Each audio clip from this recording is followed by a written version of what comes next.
দুর্যোগ ব্যবস্থাপনা ও ত্রাণমন্ত্রী অধ্যক্ষ আসাদুল হাবিব দুলু বলেছেন, বিগত সরকারের আমলে দীর্ঘ ১৭ বছর রাস্তাঘাট উন্নয়নের নামে লুটপাট করা হয়েছে।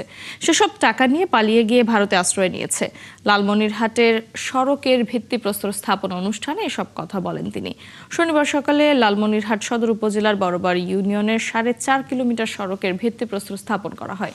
এ সময় তিনি বলেন, আওয়ামী লীগের রেখে যাওয়া বেহাল সড়ক মেরামতের উদ্যোগ নিয়েছে প্রধানমন্ত্রী তারেক রহমান।